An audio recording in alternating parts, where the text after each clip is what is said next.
నీ కుటుంబంలో రక్షణ లేకపోయినా, నీ బంధుమిత్రులకు రక్షణ లేకపోయినా చనిపోయిన తర్వాత నరకమే. అది భయంకరంగా ఉంటుంది, చెప్పడానికి కుదరదు. దయచేసి మీరంతా నరకానికి వెళ్ళబాకండి, మీ ఇంట్లో వాళ్ళని పంపించబాకండి. ఈ లోకంలో ఏమి సాధించలేము. నువ్వు ఎంత వరస్ట్ క్యాండిడేట్ అయినా నిజమైన మారు మనసు పొంది నీ హృదయంలోకి ఆయన గనుక ఆహ్వానించినట్లయితే, ఆయన ఉండటానికి నీ దగ్గర ఇష్టపడుతున్నాడు. ఆయన భూమి ఆకాశంలో పట్టజాలని దేవుడు. అలాంటి గొప్ప ప్రాంతాన్ని వదిలిపెట్టి నీ కోసమే వస్తానంటున్నాడు ఆయన నీ హృదయంలోకి. మరి నీ హృదయంలో చోటిస్తున్నావా ఆయనకి? ఓన్లీ పేరుకి నేను క్రైస్తవులని చెప్పుకుంటున్నారా? నీ హృదయంలో ఆయన కనుక లేకపోతే చాలా ఇబ్బంది పడతారు. దేవాది దేవుడే నిన్ను ఇష్టపడుతున్నాడు. నీ ఇంట్లో వాళ్ళు నిన్ను సరిగ్గా దేకరు, నీ చుట్టాలు నిన్ను సరిగ్గా దేకరు. అట్లాంటిది నీ కోసం ప్రాణం పెట్టి మళ్ళీ కూడా ఆయన ఆత్మరూపంలో నీ దగ్గర ఉండడానికి ఇష్టపడుతున్నాడు.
సమయాన్ని పోనీయకుండా చాలా విలువైన సమయానికి వచ్చినాం. సమయాన్ని సేవకులకు అప్పగిస్తాను. మన మధ్యలో వచ్చిన సువార్థికులు, మంచి మనసాక్తి కలిగిన, మంచి మనసు కలిగిన అన్నగారికి దేవుని మాటలు చెప్పాలని, మీరందరూ విని దైవిక మేలు పొందాలని హృదయపూర్వక ఆశపడుతూ సమయాన్ని అన్నగారికి అప్పగిద్దాం. అందరూ చెప్పలు తట్టి దేవుని మహిమ పడతాం సేవకుల్ని బట్టి. Praise the lord.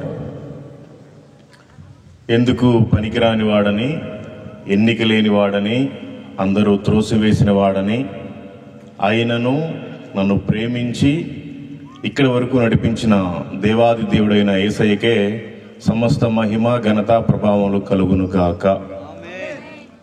నాకు ఈ అవకాశం ఇచ్చినటువంటి సంతోష్ బ్రదర్కి ప్రేమపూర్వకమైన వందనాలు.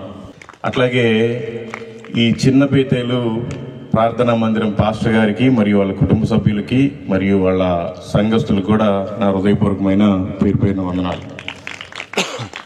అట్లాగే కూడి వచ్చిన దైవజనులందరికీ కూడా పేరున నా హృదయపూర్వకమైన వందనాలు. మీ అందరికీ కూడా నా హృదయపూర్వకమైన వందనాలు. మీరు నా సాక్ష్యాన్ని తెలుసుకోవాలి అన్నా, నేను ఇంకొన్ని రోజులు సేవ చేయాలి అన్నా, దయచేసి ఆ లైవ్ ఆపితే ఇంకొన్ని రోజులు ఎక్కువ సేవ చేయొచ్చు. ఏమనుకోవద్దు, నాది కొంచెం పచ్చిగా ఉంటుంది. అందరూ చూస్తే ఇప్పటికే అందరూ బాగా పగబట్టున్నారు. అందుకని ఏమనుకోబోదు బ్రదరు, ఒక హాఫ్ అన్ అవర్ తీసే తర్వాత వాకింగ్ చెప్పేటప్పుడు పెట్టుకోండి. నేను 350 కిలోమీటర్ల నుంచి వచ్చాను. నా కారులో నా డబ్బులతోటే నేను డీజిల్ పంపించుకొని వచ్చాను. త్రాగటానికి నా మంచినీళ్ళే నేను తెచ్చుకున్నాను. ఏదో సహవాసంగా మీతో పాటు తినమంటే ఒక ముద్ద సాంబార్ భోజనం తింటాను, లేదంటే వెళ్ళిపోతాను. యేసు నామములో ₹1 కూడా కానుక తీసుకోండి. నా పరిచర్య అలాంటిది. నేను ఉచితంగా రక్షణ పొందుకున్నాను. నేను ఉచితంగానే దేవుని సువార్తను ప్రకటిస్తాను. నా పేరు మల్లికార్జునరావు. నేను ఒక హైందవ కుటుంబంలో జన్మించాను. నాకు భార్య, 2 పిల్లలు, అక్క, చెల్లి, తల్లిదండ్రులు ఉన్నారు. నేను ఒక హిందువుని. ఇప్పటికి కూడా నేను క్రిస్టియన్ కాదు, నేను హిందువుని. నేను పాస్టర్ని కూడా కాదు, జస్ట్ మీలాగే ఒక విశ్వాసం. నేను 4 సార్లు అయ్యప్ప మాల వేసుకున్నాను. 18 సార్లు తిరుపతి వెళ్ళి గుండు చేయించుకున్నాను. కాశీ నుంచి కన్యాకుమారి దాకా ఉండే ప్రతి హైందవ టెంపుల్కి వెళ్ళి నా మొక్కుబళ్ళు చెల్లించుకున్నాను. కానీ నాకు ఎప్పుడు తృప్తి లేదు, శాంతి లేదు, సమాధానం లేదు. ఇది చెప్పుకోవడానికి చాలా సిగ్గుచేటండి. కానీ నా కోసం ఈ భూమి మీదకి వచ్చి యేసయ్య కొట్టించుకొని, తిట్టించుకొని, ఉమ్మించుకొని ప్రాణం పెట్టాడు. నేను ఆయన కోసం నిలబడాలని డిసైడ్ అయ్యాను. అలా డిసైడ్ అయ్యి ఇప్పటి వరకు 2350 గ్రామాల పైన అయిపోయింది. దేశంలో ఉండే అన్ని రాష్ట్రాలు, కేంద్రపాలిత ప్రాంతాలు పూర్తి చేశాను. ఒక అండమాన్ లక్షాధిపతి తప్ప 1,35,000 మందితో మాట్లాడాను. యేసుప్రభు దేవుడు అని నేను దూషించిన వ్యక్తిని. నాకు తెలిసి 74 మంది బాప్తీసం తీసుకున్నారు. నాకు తెలియకుండా ఎంతమంది తీసుకున్నారు నాకు తెలియదు. ఎందుకంటే నేను ఎక్కడ నెంబర్ ఇవ్వను. నెంబర్ ఇస్తే అందరు డబ్బులు వేస్తారు, ఫోన్పేలు, గూగుల్ పేలు. నేను అంతా విశ్వాస యాత్ర నాది. దేవుడి పని ఇలా ఉంటుంది అనమాట. అయితే ఎంతగా సువార్త చేపించాడంటే దేవుడు, ఇసుక లారీ డ్రైవర్ని చూసి భయపడి పారిపోయేవాడిని పాస్ పోసుకొని. అలాంటిది ఇండియాలో ఉండే అందరి క్రైస్తవుల మీద మత మార్పిడి కేసు వేశారు. అశ్వని కుమార్ ఉపాధ్యాయుని రోజు వాట్సాప్లో, న్యూస్లో మీరంతా చూసే ఉంటారు. క్రైస్తవులు ఇంకెవరో బహిరంగ సభలు పెట్టుకోకూడదు, క్రైస్తవులు కొత్తగా చర్చిలు కట్టుకోకూడదు, వాళ్ళకి పర్మిషన్ రాదు, అది ఇది అని అందరూ బాగా ప్రచారం చేసుకుంటా ఉన్నారు. నేను ప్రార్థన చేసుకున్నాను, ప్రభువా నువ్వు శత్రువుని కూడా మిత్రునిగా చేస్తానని చెప్పావు కదా, మన మీద ఎవరైతే క్రైస్తవుల మీద కేసు వేశారో నేను అతనికి సువార్త చెప్పాలి. ప్రార్థన చేసుకుని ఢిల్లీ వెళ్ళా. సుప్రీంకోర్టులో వెళ్ళినప్పుడు ఆయన మీడియాతో మాట్లాడుతున్నాడు. ఎవరైతే కేసు వేసాడో అశ్వని కుమార్ ఉపాధ్యాయుని, అతను మీరు గూగుల్లో కొట్టండి వస్తుంది. సార్ మీరు క్రైస్తవుల మీద కేసు వేశారు, ఎందుకు వేసారు సార్ అంటే, నేను కూడా వైట్ షర్ట్ వేసుకుంటాను కదా, నన్ను ఏదో మీడియా జర్నలిస్ట్ అనుకున్నాడు. అవునయ్యా, క్రైస్తవులంతా దొంగలు, వాళ్ళ మతం మారుస్తూ ఉంటాడు అన్నాడు. అంటే ఏం మతం మారుస్తారు ఏంటి సార్, మీరు ఎందుకు వేశారు అంటే, మీరు మా దేవుడిని నమ్ముకోండి అద్భుతాలు చేస్తాడని భ్రమ పెడతారు, మీరు మా దేవుడిని నమ్ముకోండి మీ పిల్లలకి స్కూల్ ఫీజులు మేమే కడతామని భ్రమ పెడతారు, మీరు మా దేవుడిని నమ్ముకోండి మీకు అద్భుతాలు జరుగుతాయని అది ఇది అని బాగా అన్ని చెప్పి వాళ్ళని మతం మారుస్తూ ఉంటారు క్రైస్తవులు అని చెప్పాడు. నేను అన్నాను, సార్ క్రైస్తవం అంటే ఒక మతం కాదు సార్, అది ఒక మంచి మార్గం. ఫస్ట్లో నా జీవితం ఇది, తర్వాత ఇది అని నేను ఆయన కొంచెం ఎక్స్ప్లెయిన్ చేశారు 2 ముక్కలు. అందరూ చూస్తూ ఉన్నారు. ఆయనకి నవ్వాలో ఏడవాలో అర్థం కాక నన్ను కౌగిలించుకున్నాడు. వీడియో పెట్టాను, మీరు అంతా గాడ్స్ ఫేమ్ మిషన్ అనే ఛానల్లో చూడండి. ఎక్కడ ఇండియాలో ఉండే క్రైస్తవులందరి మీద కేసు వేసిన ఒక అశ్విని కుమార్ ఉపాధ్యాయ్. చెప్పాలి అంటే ఎక్కడైనా చెప్పచ్చు. చెప్పాలి అని ఆశ కలిగి ఉంటే ఆశని దేవుడు తృప్తిపరుస్తాడు. అందుకని మీరు కూడా నామకార్థ క్రైస్తవులాగా ఉండబాకండి, మీరు కూడా దేవుని పని చేయండి. నా సాక్ష్యం ఇదిలేండి. ఇంకా చెప్పాలంటే 2 hours పట్టింది, కానీ ఏదో వరకు పైన మెయిన్ చెప్పుకుంటూ వచ్చే టైం అయిపోతుంది కనుక కొద్దిసేపు మనం దేవుడి మాటలు మాట్లాడుకుందాం. నేను క్రైస్తవుణ్ణి, క్రైస్తవురాల్ని అన్నలో సత్యతులు ఎత్తండి ఏమనుకోకుండా. చాలా మంది హిందువులు కూడా ఉన్నారు, ప్రైజ్ గాడ్. నా దగ్గర బైబిల్ ఉంది, నేను బైబిల్ తెచ్చుకున్నాను అన్నలో సత్యతులు ఎత్తండి.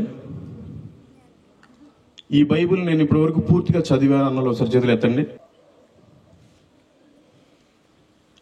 ఒక్కరు కూడా ఎత్తినట్టు లేరు. ఒకవేళ ఎత్తినట్టయితే దేవునికి స్తోత్రం. ఎత్తని వాళ్ళందరికీ మీకు సిగ్గుండాలి. మీరు క్రైస్తవులేనా? మీలాంటి వాళ్ళ వల్లే దేవుడి నామానికి చెడ్డ పేరు. మీలాంటి నామకార్థపు భ్రష్టు పట్టిన పరిస్థితుల్లో ఉన్నారు ఇంకా చాలామంది. మీలాంటి వాళ్ళు అలా ఉండటం వల్లే నాలాంటి హిందువుడు దేవుడు నమ్ముకోవట్లేదు. రోజుకు 3 పూట్ల కడుపుకు తిండి తింటున్నాం. మరి ఒక్క పూటన్నా మీరు ఆత్మీయంగా భోజనం తినట్లేదా? రోజుకు ఒక పూట చదివినా ఒక పేజీ ఈ పాటికి బైబిల్ అయిపోయేది కదా. మీరు చదవట్లేదంటే ఇంకా నామకార్థం స్థితిలో ఉన్నారు.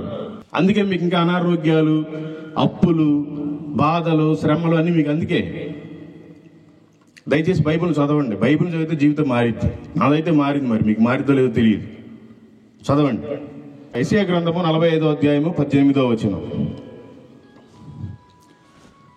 నేను చదువుతాను, మీరు వినండి. ఎట్లా మీకు చదివే అలవాటు లేదు కదా. ఆకాశములకు సృష్టికర్తయగు యెహోవాయే దేవుడు. ఆయన భూమిని కలుగజేసి దాన్ని సిద్ధపరిచి స్థిరపరిచెను. నిరాకారముగా ఉండునట్లు దాన్ని సృజింపలేదు, నివాస స్థలముగునట్లు దాన్ని సృజించెను. ఆయన సెలవిచ్చినదేమనగా, యెహోవాను నేనే, మరి ఏ దేవుడును లేడు. ఏమైనా అర్థమైందండి మీకు? ఆకాశాన్ని ఆయనే కలుగు చేశాడు, భూమిని ఆయనే కలుగు చేశాడు, దీన్ని నివాసం ఉండడానికి యోగ్యంగా ఆయన తయారు చేశాడు. అంటే మీకేం అర్థం కావాలి? ఆకాశాన్ని భూమిని తయారు చేసిన దేవుడు ఈ ప్రపంచంలో ఇంకా ఆయనే, ఇంకెవరో దేవుళ్ళు కాదు. యేసు ప్రభు ఒక్కడే దేవుడు. ఇది సత్యం. అట్లాగే 1 కొరింథీయులకు రాసిన పత్రిక 8వ అధ్యాయం 6వ వచనం చదవండి. ఆకాశమందైనను భూమి మీదనైనను దేవతలనబడినవి ఉన్నను మనకు ఒక్కడే దేవుడున్నాడు. ఆయన తండ్రి. ఆయన నుండి సమస్తము కలిగెను. ఆయన నిమిత్తము మనమున్నాము.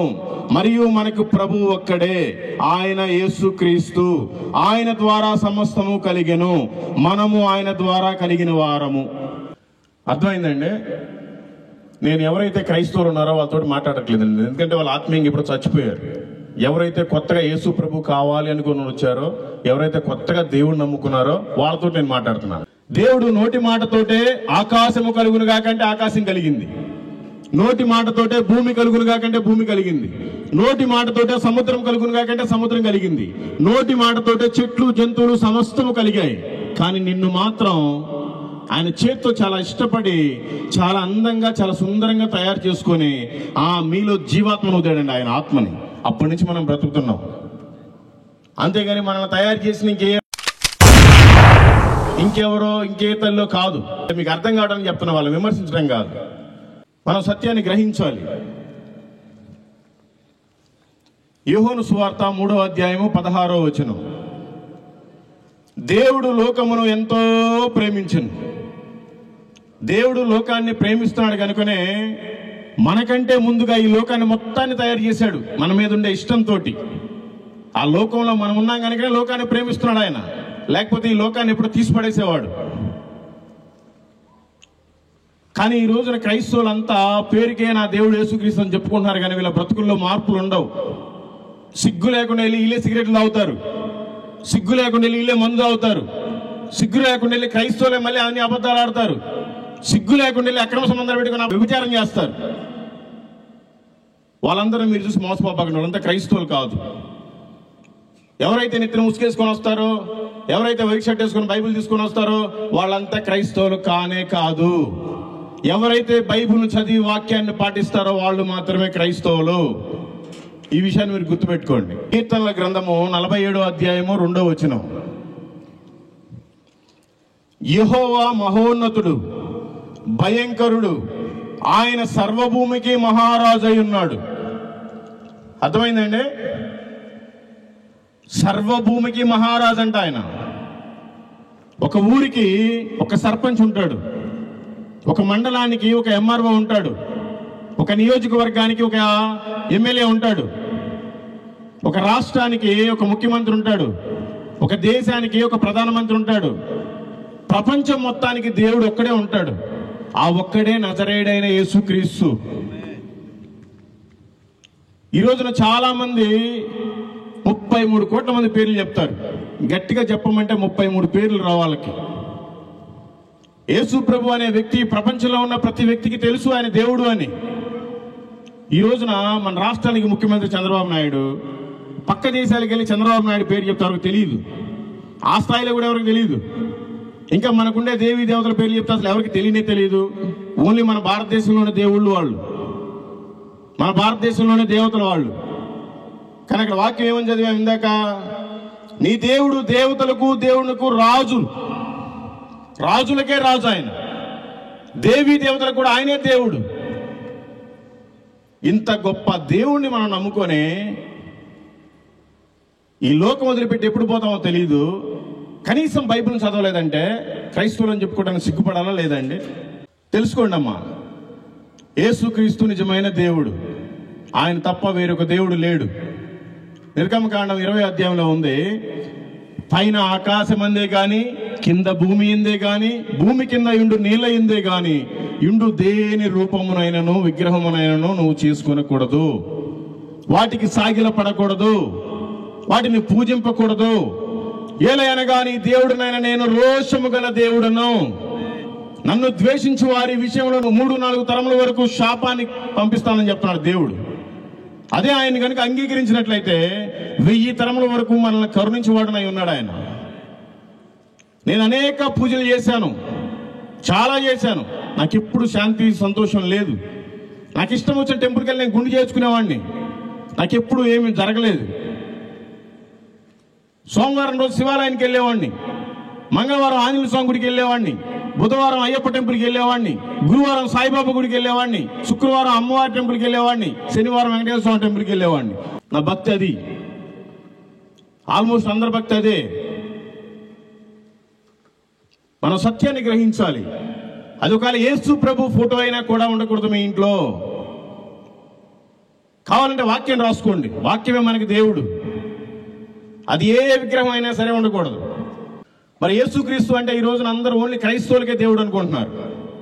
కాదు, చర్చ్ అంటే అసహ్యం వేసి దూరంగా ఉండే వాళ్ళకు కూడా దేవుడే ఆయన.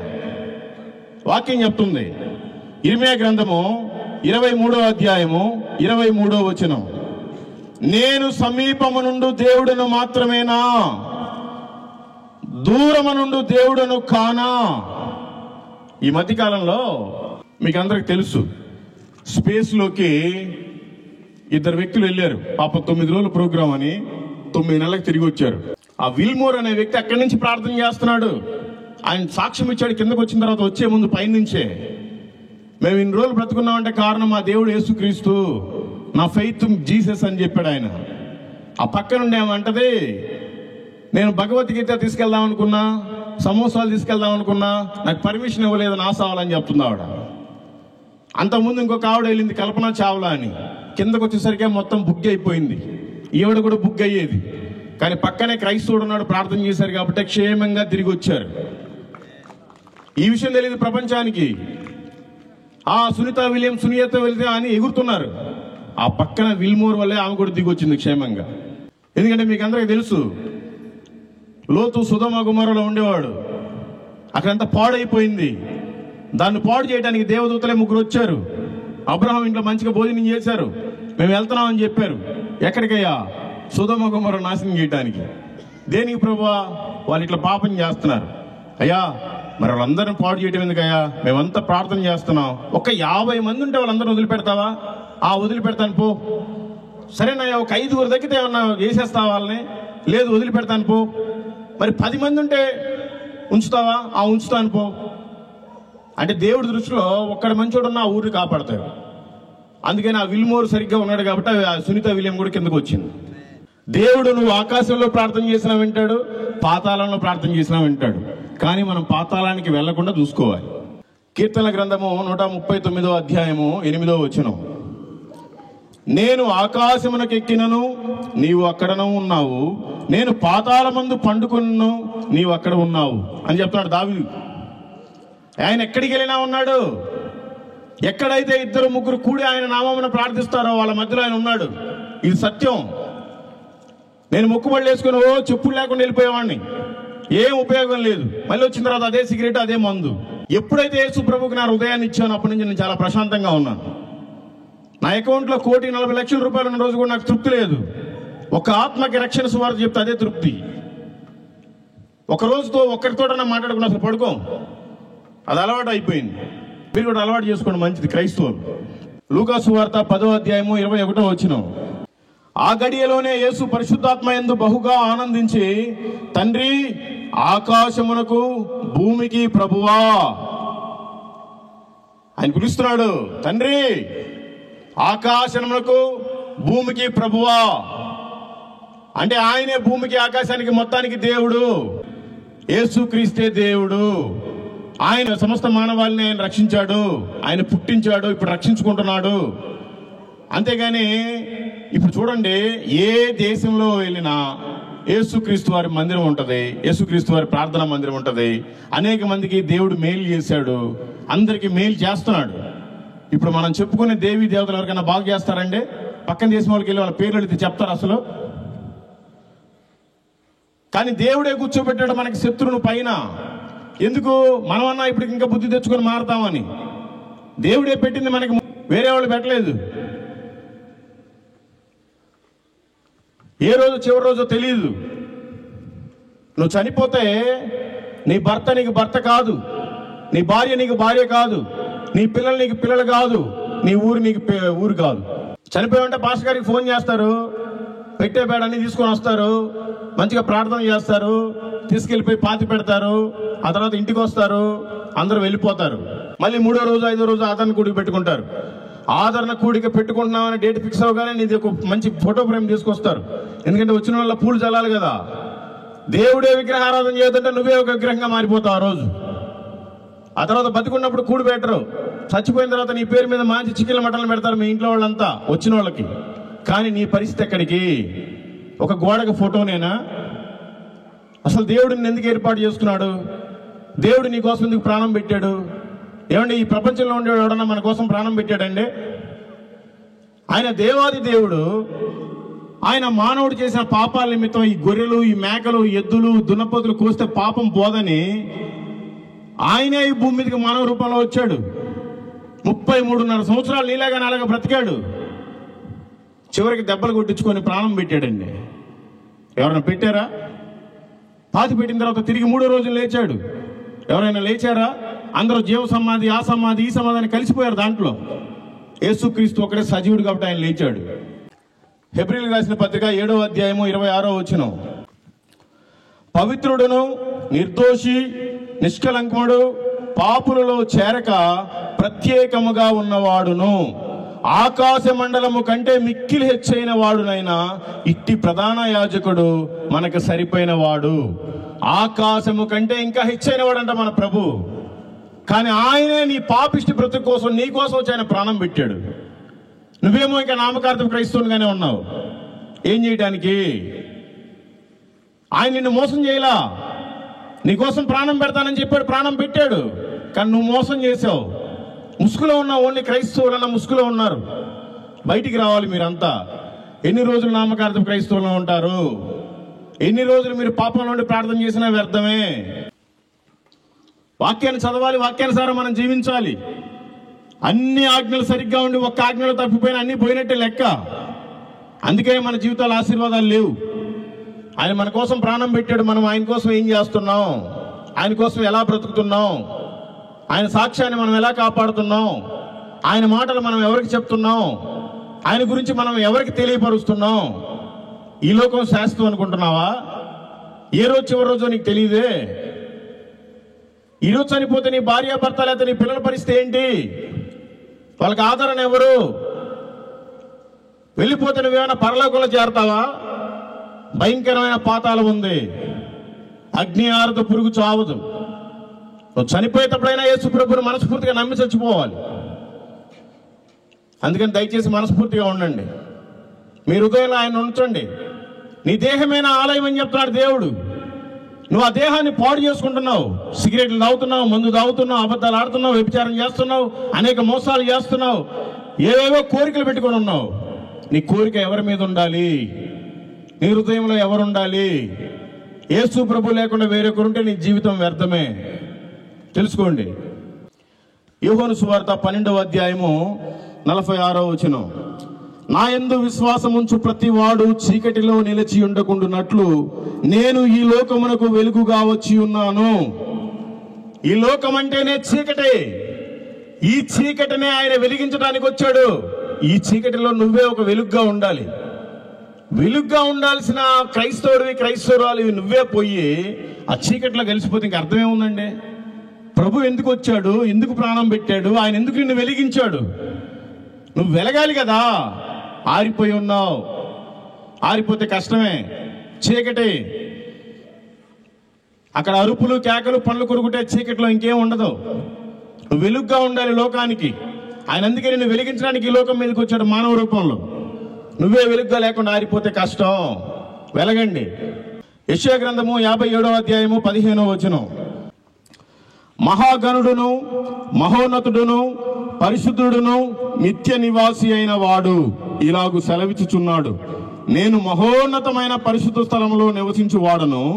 అయినను వినయము గల వారి ప్రాణమును ఉజ్జీవింపజేయుటకు, నలిగిన వారి ప్రాణమును ఉజ్జీవింపజేయుటకు, వినయము గల వారి యొద్దకు, దీన మనస్సు గల వారి యొద్దకు నివసించుచున్నాను. నువ్వు ఎంత వరస్ట్ క్యాండిడేట్ అయినా నిజమైన మారు మనసు పొంది నీ హృదయంలోకి ఆయన్ని గనుక ఆహ్వానించినట్లయితే, ఆయన ఉండటానికి నీ దగ్గర ఇష్టపడుతున్నాడు. ఆయన భూమి ఆకాశంలో పట్టజాలని దేవుడు. అలాంటి గొప్ప ప్రాంతాన్ని వదిలిపెట్టి నీ కోసమే వస్తానన్నాడు ఆయన నీ హృదయంలోకి. మరి నీ హృదయంలో చోటిస్తున్నావా ఆయనకి? ఓన్లీ పేరుకి నేను క్రైస్తవులని చెప్పుకుంటున్నారా? నీ హృదయంలో ఆయన కనుక లేకపోతే చాలా ఇబ్బంది పడతారు. దేవాది దేవుడే నిన్ను ఇష్టపడుతున్నాడు. నీ ఇంట్లో వాళ్ళు నిన్ను సరిగ్గా దేకరు, నీ చుట్టాలు నిన్ను సరిగ్గా దేకరు. అట్లాంటిది నీ కోసం ప్రాణం పెట్టి మళ్ళీ కూడా ఆయన ఆత్మరూపంలో నీ దగ్గర ఉండడానికి ఇష్టపడుతున్నాడు. ఆ పరిశుద్ధాత్మ దేవుని దుఃఖ పెడుతున్నారు మీరు. అందుకే మీరు బైబిల్ని చదవలేకపోతున్నారు. మీలో దేవుని ఆత్మ ఉంటే దేవుని వాక్యం చదువుతారు. మీలో దురాత్మ ఉంది కాబట్టి మీరు దేవుని వాక్యానికి దూరం అయిపోయారు. ఇది వాస్తవం అండి. మీరంతా ఫీల్ అయినా నాకేం అవసరం లేదు. నేను 4 సార్లు చదివాను, మీరు ఎందుకు చదవలేకపోతున్నారు? అంటే దేవుడు మీరు నివసించట్లేదా?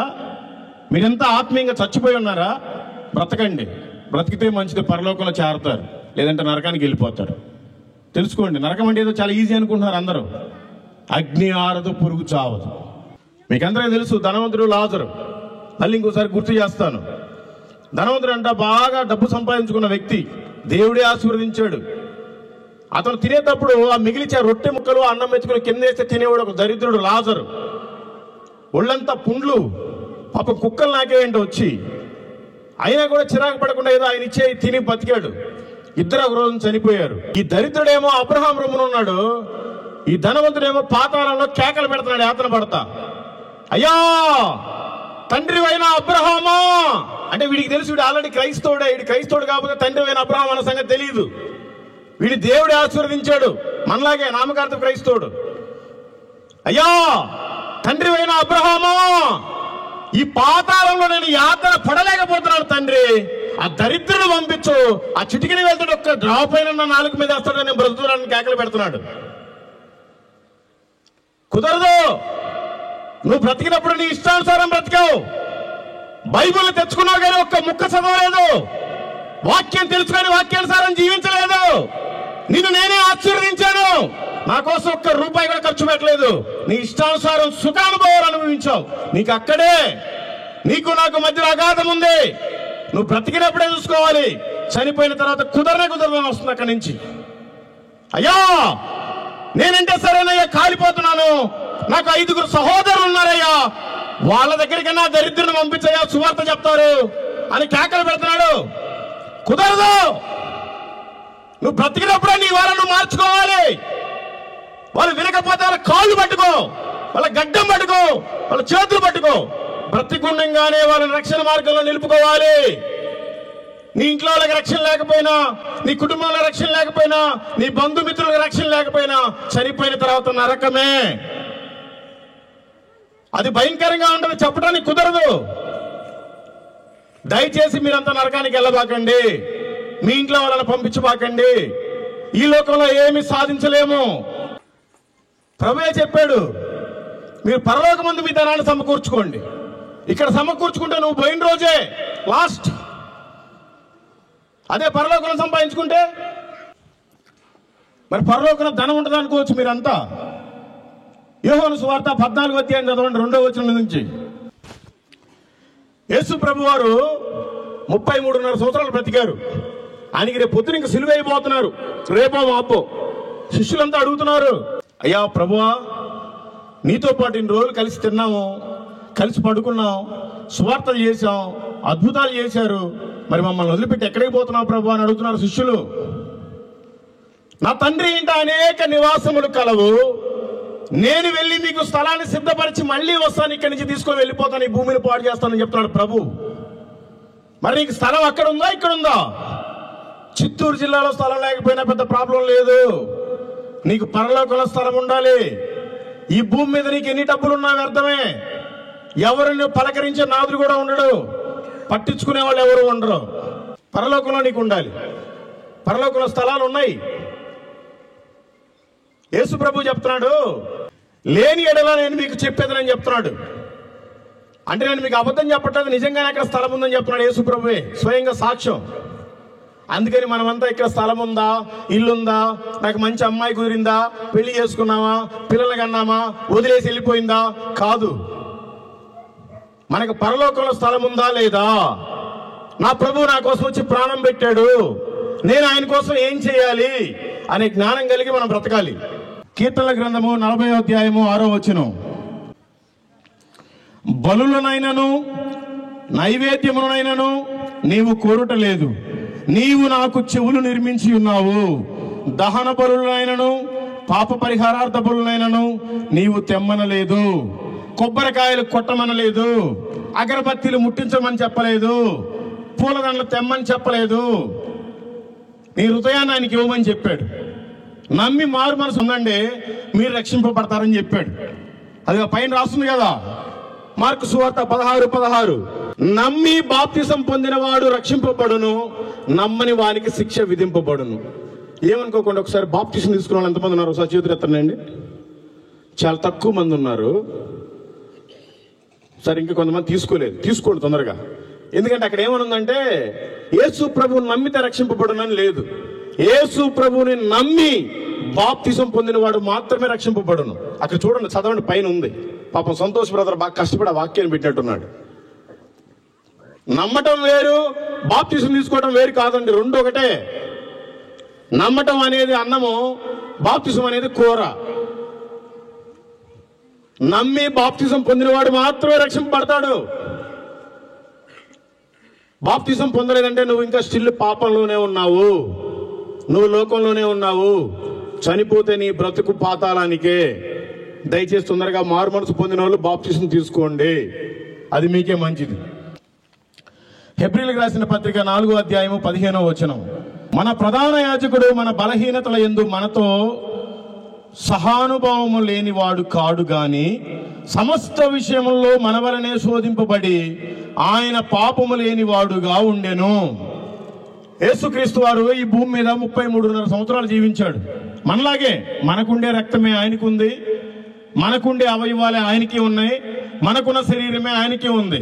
కానీ ఎటువంటి పాపము లేనివాడు. మరి మనం నేను పాపిని కాదు అన్న ఒకసారి చేతులు ఎత్తానండి ఎవరన్నా ఉంటే. అందరికీ పాపంలోనే ఉన్నారు. దయచేసి మారు మనసు పొందండి, బాప్తిసం తీసుకోండి. మీకు ఏమీ అలవాట్లు లేవు, ఓన్లీ మీరు యేసు ప్రభు నమ్మారు, ఉపయోగం ఏమీ లేదు. బాప్తిసం తీసుకుంటేనే రక్షింపబడతారు. లేదంటే నువ్వు ఇంకా స్టిల్ వ్యభిచారంలో ఉన్నట్టే, స్టిల్ త్రాగుబోతులో ఉన్నట్టే, నువ్వు ఇంకా మోసగాడివే, అబద్ధికురాలువే. వాళ్ళకి ఎంత పాపం ఉందో బాప్తిసం తీసుకోకపోతే నీకు కూడా అంతే ఉంది. దయచేసి తీసుకోండి. 1 కొరింథీయులకు రాసిన పత్రిక 5వ అధ్యాయము 7వ వచనం. మీరు పులిపిండి లేనివారు గనుక క్రొత్త ముద్ద అగుటకై ఆ పాతదైన పులిపిండిని తీసి పారవేయుడి. ఇంతే కాక క్రీస్తు అను మన పస్కా పశువు వధింపబడును. నిన్ను నమ్మి నువ్వు నరకానికి వెళ్ళకూడదని చెప్పి సర్వలోకాన్ని ఆయన నోటి మాటతో తయారు చేసి నిన్ను చేత్తో తయారు చేసుకున్నాడు గనుక నువ్వు నమ్మే మూఢనమ్మకాల నుంచి నిన్ను బయటికి తీసుకురావడానికి ఆ మూగ జీవాల్ని బలి ఇవ్వకుండా ఆయనే ఈ భూమి మీదకి వచ్చి మన కోసం పస్కా బలిగా ప్రాణం పెట్టాడండి. మనం ఇంకా కూడా రక్షణ తెలుసుకోలేకపోతే ఎట్లా? ఇంకా కూడా మనం నిర్లక్ష్యంగా ఉంటే ఎట్లా? మనమే వేరే వాళ్ళకి చెప్పేలాగా ఉండాలి. నేను చెప్తున్నాను, గుండెల మీద చేసుకొని నేను ఒక భయంకరమైన వ్యక్తిని 1,35,000 మందికి యేసు ప్రభు దేవుడు అని చెప్పాను. మరి మీలో ఎంతమంది చెప్పారండి? ఒక 1000 మందికి చెప్పాను అన్న ఒకసారి చేతులు ఎత్తండి. ఒక్కరు లేరు. మరి ప్రభుకి ఏం చెప్తారు? మనకంటే గొప్ప వాళ్ళు చాలా మంది చనిపోయారు. కోటీశ్వరులు చనిపోయారు, ఉద్యోగాలు ఉండేవాళ్ళు చనిపోయారు, పేరు ప్రతిష్టలు ఉండేవాళ్ళు చనిపోయారు. మరి ఇంకా నువ్వు బ్రతుకున్నావు దేనికి? మన కరోనాలో నీ ఇంటి పక్కనోడు చనిపోయాడు, నీ వీధిలో వాడు చనిపోయాడు, నీ బంధువుల్లో చనిపోయాడు, కానీ ఇంకా నువ్వు బ్రతికే ఉన్నావు. ఏం చేయడానికి బ్రతికున్నావు? నేను దేవుడు ఎందుకు బ్రతికిచ్చాడు? ఎందరికో లేని ఆయుష్ నీకెందుకు ఇచ్చాడు? ఎప్పుడు చెప్తావు దేవుడి మాటలు? నీ కాళ్ళు చేతులు కళ్ళు అన్నీ బాగున్నాయి. కళ్ళు లేని వాళ్ళు రోడ్డు మీద తౌరాడుకుంటా దేవుడి పత్రికలు పంచుతున్నారు, సువార్త పత్రికలు. అయ్యా యేసు ప్రభు దేవుడు నమ్ముకోండి అని. కాళ్ళు లేకపోతే ముట్టితో దేక్కుంటూ సువార్తను ప్రకటిస్తున్నారు. చేతులు లేకపోతే నోటితోటి కేకలు పెట్టుకుంటూ సువార్తను ప్రకటిస్తున్నారు. నీకు అన్నీ ఉన్నాయి కదా. ఈ రోజు రాత్రికి నీ చేతులు పెరాలసిస్ వచ్చి పడిపోతే నువ్వు ఎవరికి కరపత్రికలు ఇస్తావు? ఈ రోజు రాత్రికి నీకు పక్షవాతం వచ్చి నీ నోరు పడిపోతే యేసు ప్రభు దేవుడు అని ఎవరికి చెప్తావు? మీ ఇంట్లో పిల్లలు ఏదైనా తీసుకొని పొడిస్తే నీ కన్ను పోతే యేసు ప్రభు దేవుడు అని ఎవరు చర్చికి తీసుకెళ్తావు? అన్నీ బాగున్నప్పుడే కదా నువ్వు దేవుడి గురించి చేయాలి. ఎందుకు మీరంతా చేయలేకపోతున్నారు? మీరంతా దేవుడిని తెలుసుకుంటారని అనేక మంది మిషనరీస్ని పంపించాడు భారతదేశానికి దేవుడు. మీకు అందరికీ ఒక విషయం తెలియాలి. యేసుక్రీస్తు వారికి 12 మంది శిష్యులు ఉన్నారు. 12 మందిలో ఒకరైన తోమా మన భారతదేశానికి వచ్చాడండి. అందరంట ప్రభు వెళ్ళిపోయిన తర్వాత, ఆరోహణమై వెళ్ళిపోయిన తర్వాత, మీరు సర్వలోకానికి వెళ్ళి సర్వ సృష్టికి సువార్తను పెట్టమని చెప్పాడు. వాళ్ళందరూ చీట్లు వేసుకున్నారు శిష్యులంతా. నువ్వే దేశం వెళ్ళాలి, నువ్వే దేశం వెళ్ళాలి. తోమా గారికి అంటే భారతదేశం చీటీ వచ్చిందంట. అబ్బా ప్రభా నేను పోనయ్యా, ఆ భారతదేశం వాళ్ళంతా మూర్ఖులయ్యా, వాళ్ళని కొట్టి చంపుతారా, నేను పోనన్నయ్యా అన్నాడంట. ఏ తోమా వెళ్ళాలి నువ్వు అని చెప్పాడంట. ప్రభు ఆజ్ఞ పట్టుకొని ఆయన వచ్చాడు. ఆ కేరళ ప్రాంతం పేరు ఇంతకు ముందు ట్రావెన్కోర్. ఆ ప్రాంతానికి ఒక రాజు ఉండేవాడు. అది సపరేట్ అండి. మైసూరు, హైదరాబాదు, ఈ ట్రావెన్కోర్ ఇవన్నీ సపరేట్ అని రాజ్యాలు. ఆ తర్వాత మనకి స్వాతంత్రం వచ్చిన తర్వాత కలిపారులే, అదంతా వేరే స్టోరీ. దాని గురించి మనకెందుకులే. ఆ ట్రావెన్కోర్ రాజు ఉండేవాడు. అప్పట్లో ఇస్రాయేల్లో యుద్ధం జరిగినప్పుడు కొంతమంది యూదులు యాలకులు, లవంగాలు, చెక్కలు, మొగ్గలు అమ్ముకోవడానికి కేరళ ప్రాంతానికి వచ్చారు. చాలా మంది ఉన్నారు యూదులు, ఇప్పటికి కూడా ఉన్నారు కొంతమంది. ఆ కేరళ పేరే గాడ్స్ ఓన్ కంట్రీ. కేరళ కాదు, కేరళ అని మనం పిలుచుకుంటాం. అక్కడ ప్రతి స్ట్రీట్లో గాడ్స్ ఓన్ కంట్రీ అని రాసుకుని ఉంటారు వాళ్ళు. ఎందుకంటే దేవాది దేవుడే పంపించాడు. నిజమేలే, మీకు డౌట్ ఎందుకు పక్కన వాళ్ళని అడగటం? నేను అబద్ధం చెప్పనుగా. అయితే రాజుగారు ఒక మంత్రిని ఇచ్చి, ఒక శిష్యునిచ్చి పంపించారు. మనం రాజమందిరం కడదాం, ఫలానా తోమ బాగా కడతాడంట, మంచి కార్పెంటర్ అంట, మంచి పనుడంట, మనకి ఇక్కడ ఉండే యూదులు చెప్పారు అని పంపిస్తే ప్రభు మాట పట్టుకొని ఆయన వచ్చాడండి. మొట్టమొదటిగా అడుగు పెట్టాడు. దాని పేరే కొడంగలూరు, కేరళలో. మీరు కొట్టిన గూగుల్లో వస్తుంది. First church in India.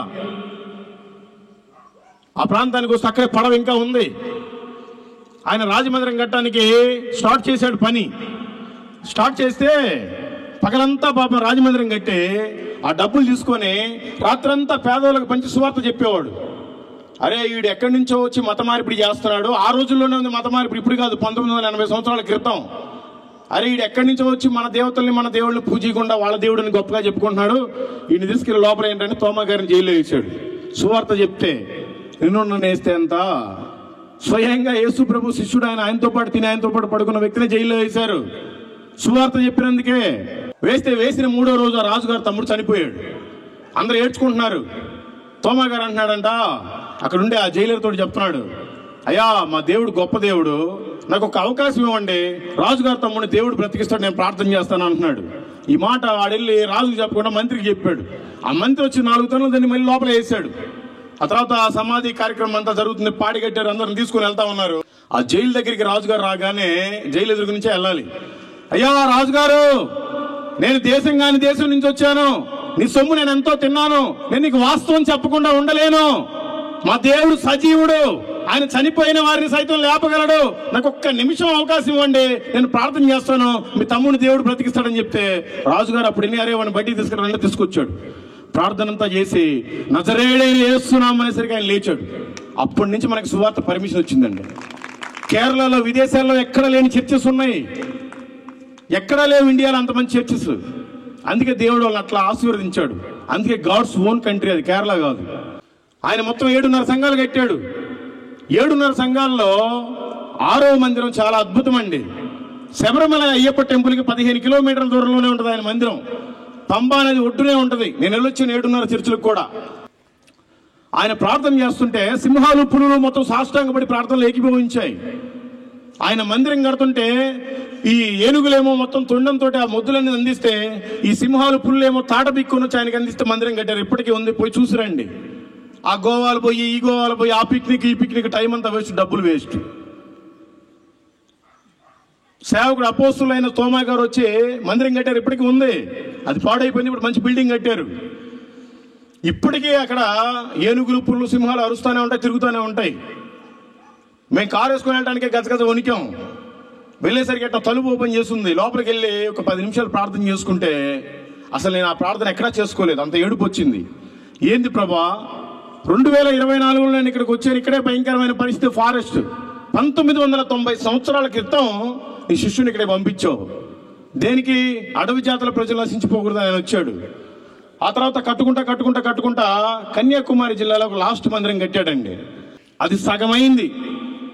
ఆయన సువార్త బాగా చెప్తున్నాడు. నిజమైన దేవుడు యేసుక్రీస్తు అంట, యేసు ప్రభు శిష్యుడు వచ్చాడని చెన్నై నుంచి కబురు రాగానే ఆ తోమా గారు ఉన్న ప్రాంతం మైలాపూర్ అంటారు దాన్ని. చెన్నై కాదు, చెన్నై పక్కది. ఇప్పుడు చెన్నైలో కలిపేశారు దాన్ని. ఆ మైలాపూర్ ప్రాంత వాసులంతా వచ్చి, అయ్యా మీరు వచ్చి మాకు కూడా సువార్తను చెప్పాలని చెప్పి సువార్త కూటాలు పెట్టుకుంటే సువార్తను చెప్పారు. వాళ్ళందరికీ బాగా ప్రకటించాడు. ఆ తర్వాత యేసు ప్రభు వారిని ఫాలో అయ్యేవారు ఎవరైనా యేసు ప్రభు ఏం చేస్తే వీళ్ళు కూడా అదే చేస్తారు. యేసు ప్రభు ప్రతిరోజు ఏకువనే లేచి కొండకెళ్ళాడు ప్రార్థన చేయడానికి. ఈయన కూడా తోమా గారు కొండకెళ్ళి ప్రార్థన చేసుకుంటుంటే వచ్చి బల్లెంతో పొడి చంపేశారు. మనోళ్ళే, మీరంతా దేవుని తెలుసుకుంటారనే పంపించాడు ఆయన, కానీ ఆయన్ని చంపేశారు. దాని పేరు థామస్ మౌంట్. చెన్నై వెళ్తే చూడండి. అక్కడి నుంచి ఒంగోలు ప్రాంతానికి వెళ్తే జాన్ క్లోవ్ అనే వ్యక్తి అమెరికా మిషనరీ నుంచి వచ్చాడు. ఆయన ఎంతో సేవ చేశాడు కరువు కాలంలో. వాళ్ళంతా మూర్ఖులంట. అసలు ప్రకాశం జిల్లాలో ఉండే ప్రజలంతా బాప్టిస్ట్ చర్చ్ అక్కడి నుంచి స్టార్ట్ అయింది, ఒంగోలు నుండి. 6 సంవత్సరాలు సేవ చేశాడంట. ఒక్క ఆత్మ కూడా రక్షణ పొందలేదంట. కానీ వీళ్ళకి మాత్రం రోజు మంచి నిత్యావసర సరుకులు, పిల్లలకు బట్టలు అవి పంచుతానే ఉన్నారు అమెరికా నుంచి తెచ్చి. మళ్ళీ ఒక 6 సంవత్సరాలు చేశాడంట. ఈ 6 సంవత్సరాలు అంట కొంతమంది నాకు బాప్తిస్మం ఇవ్వండి అయ్యా, మీరు ఇంత బాగా చేస్తున్నారు, మీ దేవుడు నమ్ముకుంటే మేము కూడా నమ్ముకుంటాం అన్నారంట. ఆయన ఇవ్వలేదంట. నువ్వు నిజమైన మారు మనసు పొంది నీకు బాప్తిస్మం ఇస్తాను, నువ్వేదో నేను సరుకులు ఇస్తున్నాను, బియ్యం ఇస్తున్నాను, నువ్వు మారు మనసు పొంది నా దేవుడికి కూడా చెడ్డ పేరు అని చెప్పారంట. ఇక టెలిగ్రామ్ వచ్చింది అమెరికా నుంచి, బాబు జాన్ క్లోవ్ ఇంకా నువ్వు అమెరికా వచ్చేయి, 12 సంవత్సరాలు అయింది, ఒక్క ఆత్మ కూడా నువ్వు రక్షణ ఇవ్వలేదు, బాప్తిస్మం ఇవ్వలేదు, నువ్వు వద్దు వచ్చేయి అన్నాడంట. ఆయనంట సరే నేను వస్తున్నానయ్యా అని రూమ్లో పోయి తలుపేసుకొని, ప్రభా 12 సంవత్సరాలు సేవ చేశానయ్యా, ఒక్కడికి కూడా బాప్తిస్మం లేదు ప్రభా, నాయనా ఒక్కడికైనా బాప్తిస్మం ఇచ్చిన తర్వాతనే నా దేశాన్ని తిరిగి వెళ్తానని ప్రార్థన చేసుకుంటే, ఆయన ప్రార్థన అయిపోక ముందే వచ్చి తలుపులు పోతున్నారు ఊరంతా ప్రజలు. 2222 మందికి ఒకేసారి బాప్తిస్మం ఇచ్చారంటే గుండ్లకొమ్మ అనే నదిలో. వాళ్ళు క్రైస్తవులు, వాళ్ళు మిషనరీలు, మనం ఎందుకు క్రైస్తవులం? మనం ఏం చేస్తున్నాం? అక్కడి నుంచి ఒరిస్సా ప్రాంతానికి వెళ్తే గ్రహం స్టెయిన్స్ ఆస్ట్రేలియా నుంచి వచ్చాడు. మనమంతా దేవుని సువార్తను తెలుసుకోవడానికి, నిజమైన మార్గంలో నడవడానికి. ఆయనకి భార్య, ఒక కూతురు, 2 కుమారులు. కూతురు పెద్దది. వాళ్ళకి కృష్ణవాదాలకు సేవ చేసేది మన క్రైస్తవులు తప్ప ఏ రామున్నో ఏ కృష్ణున్నో ఫాలో అయ్యేవాడు ఎవడో చేయడు సేవ సమాజానికి. మన క్రైస్తవులే. మదర్ తెరిసా గారు చేసినట్టు చేశాడు ఆయన కూడా. ఒక కృష్ణవ్యాధులకి హాస్పిటల్ పెట్టి వాళ్ళ భార్యకి ఆ కూతురికి అప్పచెప్పేసి, నా పని శరీరంగా బాగు చేయటం కాదు, ఆత్మల్ని బాగు చేయాలి, ఆత్మల్ని రక్షించాలి, అగ్నిలో నుంచి లాగినట్టుగా కొందరైనా లాగాలని ఆయన లోపలికి అడవి ప్రాంతానికి వెళ్ళిపోయి ఆయన సువార్త ప్రకటిస్తూ ఉండేవాళ్ళు. కొన్ని రోజులకి ఒక 23 మందో 24 మందో గ్యాదర్ అయ్యారు. అక్కడ గ్యాదర్ అయితే వీళ్ళకి నేను రోజు దేవుడు మాటలు చెప్తున్నాను, వాళ్ళు కూడా చిత్తూరులో ప్రజల్లాగే ఉన్నారు, ఎవరికి మారు మనసు లేదు సరిగ్గా, కనీసం వేరే వాళ్ళన్నా పిలిపించి సువార్త చెప్పిద్దాం, నాలాంటి వాళ్ళని పిలిపించారు ఒక 3 మళ్ళీ ఆస్ట్రేలియా నుంచి. 3 రోజులు కూటాలు. ఇక్కడ పాపం సంతోష్ బ్రదర్ 2 రోజులు పెట్టాడండి. ఫస్ట్ ఒక రోజు అన్నాడు, మరి ఆయనకి పాపం డబ్బులు ఎక్కువగా ఉన్నాయి, అందుకని 2వ రోజు పెట్టుకున్నాడు. దేవునికి స్తోత్రం, ఆయనకి అసలు చాలా గొప్ప వ్యక్తి ఆయన ఎవరో మీకు తర్వాత చెప్తాను. సరే అని 3 రోజులు కూటాలు పెట్టుకొని ఒక రోజు కూటం అయిపోయింది. 2వ రోజు అన్నారంట, చిన్నపిల్లలు పాపం వాళ్ళు 7 సంవత్సరాలు 8 సంవత్సరాల పిల్లలు, నాన్న రేపు కూడా ఉంది కదా కూటం, ఈరోజు ఇంటికి వెళ్ళిపోదాం, రాత్రి బాగా దోమలు కుట్టే నిద్ర లేదు, వెళ్ళిపోదాం అన్నారంట. ఆయన అన్నాడంట, ప్రజలు మనల్ని నమ్ముకొని చుట్టుపక్కల వాళ్ళు వచ్చారు నానా, ఈ టైంలో మనం వెళ్ళిపోతే బాగోదు, దేవుని ప్రేమను చూపించినట్టు కాదు. సరే మీరు కారులో పడుకోండి, నేను ఇసురుతాను మీకు దోమలు లేకుండా, నేను కాపలా కాస్తాను, రేపు సాయంత్రం కూటమి అయిపోయిన తర్వాత అందరం వెళ్ళిపోదాం అని చెప్పారు. ఎందుకంటే ఇంటికి అక్కడికి 125 కిలోమీటర్లు ఉంది. బర్రిపడ అనే గ్రామం ఏమో ఆయన ఇల్లు, మనోహర్పూర్ అనేదేమో ఆయన చర్చి. ఇల్లు అలాగే కూటమి అయిపోయిన తర్వాత ఇద్దరు పిల్లలు పడుకోబెట్టి ఇసురుతూ ఈయన కూడా నిద్రలో జారుకున్నాడు. ఒక బీజేపీ ఆర్ఎస్ఎస్ వ్యక్తి దారాసింగ్ అనే వ్యక్తి పెట్రోల్ తీసుకొచ్చి మొత్తం పోసి కాలబెట్టేశాడండి. సజీవ దహనం, బూడిద. ఎక్కడో ఆస్ట్రేలియా నుంచి వచ్చాడు ఆయన మనకు సువార్త చెప్పడానికి, దేవుని ప్రేమను చూపించడానికి. ఆయన్నే చంపేశారు మనోళ్ళే, మన హైందవులే. అందరంతా టీవీ వాళ్ళంతా మొత్తం ఇంటర్వ్యూకి వెళ్ళారంట. అమ్మా మీ ఆయన్ని చంపేశారు, మీరు ఆస్ట్రేలియా నుంచి వచ్చారు, మీ వాగ్మూలం కావాలి మాకు, ఆ చంపేసిన వాడిని ఏం చేయమంటావమ్మా అని మొత్తం టీవీ వాళ్ళు పోయి మైకులు పెడితే, యెహోవా ఇచ్చెను, యెహోవా తీసుకోను, నేనేమి మాట్లాడను, నేను ఆయన నా హృదయపూర్వకంగా క్షమిస్తున్నానని చెప్పిందంట. ఈ విషయం అన్ని పేపర్లు వేసారు, రాష్ట్రపతికి తెలిసింది, పిలిపించి పద్మశ్రీ అవార్డు ఇచ్చారంట ఆవిడకి. గూగుల్లో కొట్టండి వస్తుంది మీకు. వాళ్ళు మిషనరీసు, వాళ్ళు క్రైస్తవులు, వాళ్ళు దేవుని నమ్ముకున్న బిడ్డలు. మనమంతా ఎవరికి క్రైస్తవులం? పేరు చెప్పుకొని డబ్బు కొట్టుకోవడానికి క్రైస్తవులమా? నేను క్రైస్తవునని, లేదంటే ఏదో నామకార్థంగా బైబిల్ పట్టుకొని రావడానికి క్రైస్తవులమా? మనం బ్రతకడానికి క్రైస్తవులమా? అక్కడి నుంచి ఇంకొంచెం ముందుకెళ్తే సిరంపూర్ యూనివర్సిటీ, కలకత్తా. ఈరోజు మీరంతా చదివినా చదవకపోయినా మీ చేతుల్లో బైబిల్ ఉందంటే విలియం కేరీ. ఎక్కడో ఇంగ్లాండ్ నుంచి వచ్చాడు, లండన్ నుండి వచ్చి 14 భాషలు ఓనుగా నేర్చుకున్నాడండి. వాళ్ళ టీం అంతతో కలిసి మొత్తం 44 భాషలు. బైబిల్ అంతా తర్జుమా చేశాడు. సగం పాటు ప్రింటింగ్ అయిపోయింది, మొత్తం కాలిపోయింది. మళ్ళీ తయారు చేసుకున్నాడు, భార్య చనిపోయింది. మళ్ళీ తయారు చేసుకున్నారు, పిల్లలు చనిపోయారు. మొత్తానికి బైబిల్ పూర్తి చేశాడు, ఆయన కూడా చనిపోయాడు. ఎందుకు రావాలి వాళ్ళంతా? మనమంతా ఏం పీకుతున్నాం దేవుని తెలుసుకొని? వాళ్ళు వచ్చి మనకు సువార్త చెప్పడం ఏంటి? మనమే ఎందుకు వేరే దేశాలకు వెళ్ళి చెప్పకూడదు? ఇలా మాట్లాడకూడదు. వెరీ సారీ, నేను ఇట్లాగే మాట్లాడతా. మనం దేవుని నమ్ముకొని ఏం చేస్తున్నాం? వాళ్ళంతా ప్రాణాలు అర్పించారు, వాళ్ళంతా హతసాక్షులు అయ్యారు. వాళ్ళకి దేవుని దగ్గర మంచి కిరీటం ఉంది, మంచి బహుమానం ఉంది. మరి నీ బ్రతుక్కేముంది? ఇదే నామినల్ క్రిస్టియన్ గా ఎన్ని రోజులు బ్రతుకుతావు? అక్కడి నుంచి ఇంకొంచెం ముందుకెళ్తే బీహార్, ఎక్కడో చెన్నైలో అగస్టిన్ అనే వ్యక్తి ఇంజనీరింగ్ చదివాడండి 50 సంవత్సరాల క్రితం. ఏ అగస్టిన్, బీహార్లో 5 రూపాయలు ఇస్తే గొంతులు కోస్తున్నారు, 2 రూపాయలు ఇస్తే వ్యభిచారం చేస్తున్నారు. వాళ్ళందరి దగ్గరికి వెళ్ళి నువ్వు సువార్త ప్రకటించు. ప్రభా సరేనయ్యా, సైకిల్ వేసుకుని వెళ్ళాడండి చెన్నై నుంచి బీహార్కి. ఇప్పుడే కూడా 50 రూపాయలు ఇస్తే గొంతులు కోస్తారు బీహార్ వాళ్ళు. 20 రూపాయలు ఇస్తే కోరనమ్మాయిని పడుకోబెడతారు. భార్య వ్యభిచారం చేస్తుంటే భర్త డోర్ దగ్గరే ఉంటారు, ఎవరు రాకుండా. ఈ రోజులు కండోములు తెచ్చేది వాళ్ళ పిల్లలే. చిన్న చిన్న గదులు, తల్లి వ్యభిచారం చేసినంతసేపు మంచం కిందనే పడుకుని ఉంటారు పిల్లలు కూడా. అంత దౌర్భాగ్యమైన స్థితి. ఈ పరిస్థితిని మొత్తం గమనించాడు.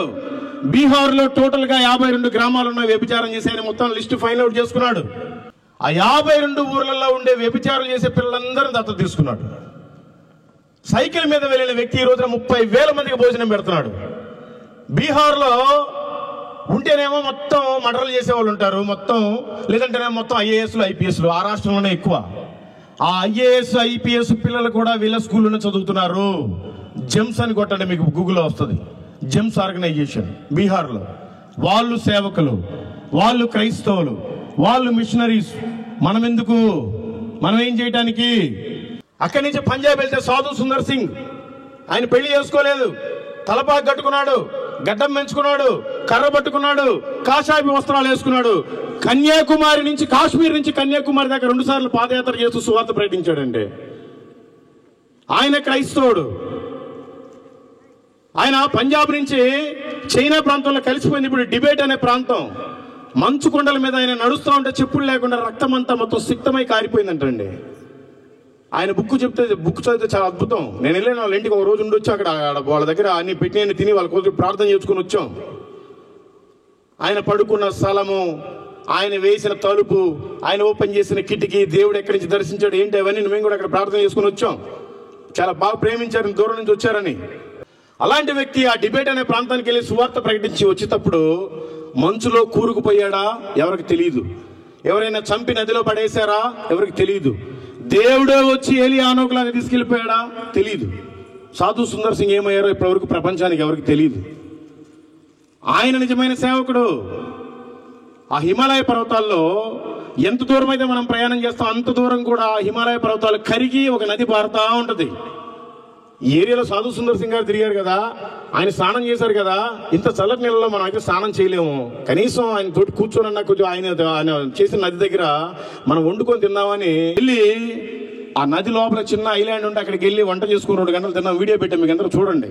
హిమాలయ పర్వతాల్లో చికెన్ కర్రీ అని అది వండుకొని తింటే కింద మంట మండుతుంది కానీ పైనుంచి ఆరిపోతుంది. 2 గంటలకు బియ్యము ఉడికినాయి. అది తింటే నా లంగ్స్ అన్ని పాడైపోయినాయి. 4 నెలలు దగ్గు.